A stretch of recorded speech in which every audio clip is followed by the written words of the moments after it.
Salut à toi, c'est Rémi, j'espère que tu vas bien. Bienvenue dans cette nouvelle vidéo. On va parler du Haut Conseil à la stabilité financière qui a annoncé que les durées d'emprunt allaient être allongées de 25 à 27 ans et que le taux d'endettement des Français pourrait aller de 33 à maintenant 35% au maximum. Donc si tu veux, on va parler de cet allègement un peu plus souple au niveau des règles des banques. Alors bien sûr, c'est le haut conseil à la stabilité financière. Ce qu'il donne aux banques, c'est des conseils, des directives, mais ce ne sont pas des règles que les banques doivent suivre absolument à la lettre, si tu veux.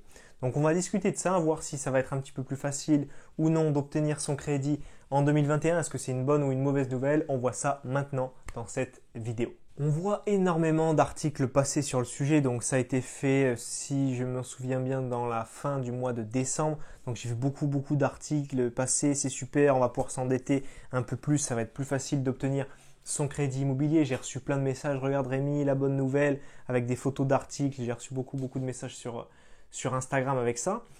Si tu veux, ça va pas changer grand-chose. Ça va pas changer grand-chose, pourquoi? Parce que déjà on va passer de 33 à 35% d'endettement. Pour des foyers moyens, ça ne va pas faire énormément d'euros ou de dizaines d'euros. Ça va se jouer en dizaines d'euros de plus de mensualité possible, si tu veux. Bien sûr, couplé aux 25, si tu peux aller jusqu'à 27 ans, ça va être un petit peu mieux. Mais déjà, de base, tu pouvais emprunter et être plus endetté que 33%.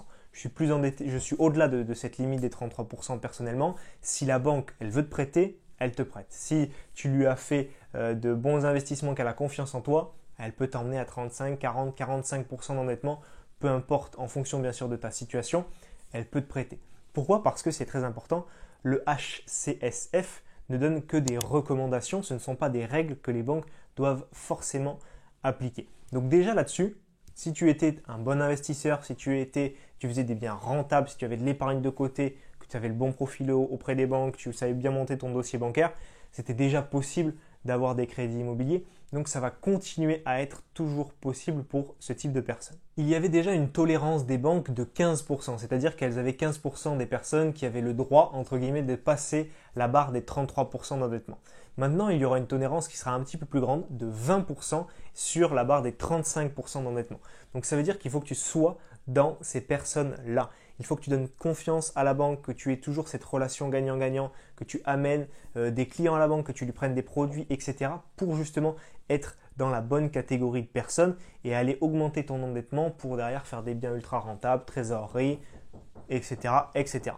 Ce qu'il faut bien que tu comprennes, c'est qu'il va falloir que tu ailles voir la bonne banque, le bon banquier qui sait parler IMO, qui a des investissements IMO, qui connaît le cash flow, le locatif. Ça va t'apporter beaucoup plus sur le long terme et ça fera beaucoup plus la différence que le 33% d'endettement on va passer à 35 et le 25 ans on va passer à 27 ans.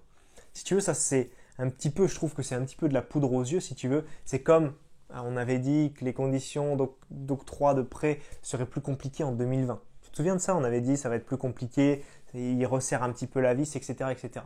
2020, c'est l'année où j'ai fait les deux crédits les plus stylés, si je puis dire, avec les meilleures caractéristiques de toute ma vie d'investisseur pour l'instant. Alors que c'était censé être l'année, on avait passé des années très bien entre 2016, 17, 18, 19. 2020, ça serrait un petit peu la vis. Pourtant, j'ai eu les meilleurs crédits possibles sur 25 ans, sans apport, avec 1 an ou 3 ans de différé, pas de frais de dossier. Enfin, bref, ça a été vraiment des crédits de fou. Et pourtant, c'était une mauvaise année, si tu veux, en termes d'obtention de crédit, entre guillemets. Alors, 2021, et ils nous disent que ça va être un petit peu plus facile, ça ne change rien au final à la règle globale. Il faut faire des biens rentables, il faut aller voir le bon banquier, créer cette relation et faire des biens qui génèrent beaucoup de cash flow. Voilà, avoir le meilleur dossier et être au-dessus de la pile si tu veux. Le HCSF, il donne des recommandations comme on l'a dit, mais derrière les banques, elles ont leurs objectifs. Elles veulent faire du profit, elles veulent gagner de l'argent.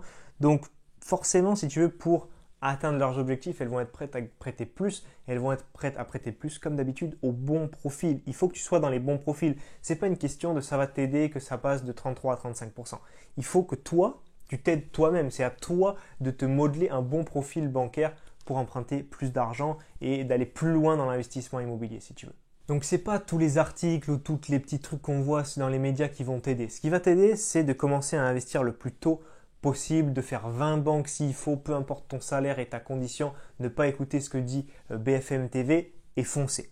Deuxième chose, il va falloir te former pour avoir un dossier bancaire le plus sexy possible, montrer que tu as des connaissances en immobilier, les améliorer, être plus rentable, faire plus de cash flow, avoir plus d'épargne et avoir vraiment le meilleur profil auprès de la banque. Troisième chose, attendre ce genre de modification, ça ne change pas grand-chose pour toi. C'est comme si tu entends dire que les cotisations sociales vont augmenter en LMP, blablabli, blablabla. Ça ne changera rien, pour toi. Il faut continuer à te lancer et continuer à avancer. Si tu n'es pas encore lancé, il faut vraiment te lancer. Tu n'auras peut-être pas le meilleur crédit immobilier du monde au début, mais déjà si tu as un crédit immobilier, que tu as 6 mois de différé alors que tu voulais 1 an, que tu as un taux de 1,5 alors que tu voulais 1,2, que tu as 500 € de frais de dossier alors que tu n'en voulais pas, c'est pas grave. Il ne faut pas pinailler, à un moment, il faut y aller et après, tu fais tes preuves, la banque te fait confiance et tu continues et tu continues et tu continues. C'est comme ça que ça se passe. Il ne faut pas rester à stagner dans un état de peur. Et juste comme je te disais un petit peu plus tôt, j'ai fait 2 crédits de fou cette année, l'année 2020. Mais en plus de ça, j'ai signé un bien début 2021, mais j'ai obtenu tout ce qui est financement en 2020. Donc j'ai fait 3 financements, pas 2, mais avec un 3e, avec aussi 3 ans de différé. Bref, c'était une année de fou. Donc au final, toutes ces petites infos là qui changent, ça ne va pas changer grand chose. Donc il ne faut pas ni s'affoler quand on dit que ça serre la vis, ni trop se réjouir quand il y a 2% ou 2 ans qui changent. Les changements ne sont pas énormes. Si tu optimises ton profil financier, que tu fais de bons investissements avec de bons modes d'exploitation, une fiscalité adaptée, ce sera toujours possible de te financer. Les banques, elles ne sont pas bêtes. Elles te voient, même lorsque j'ai débuté, je n'avais pas un gros salaire, je n'avais pas une grosse épargne. Elles m'ont fait confiance derrière, je leur ai prouvé les choses. Et ça a enchaîné. Derrière, entoure-toi bien, notaire, comptable, gestionnaire, avocat fiscaliste si besoin, banquier pour ton équipe. Et tu vas voir, ça va aller doucement, mais sûrement. Et petite information aussi, le HCSF, comme je t'ai dit, c'est des recommandations pour l'instant. Mais peut-être que ça deviendra des choses obligatoires, donc des règles obligatoires à partir du milieu de l'année 2021.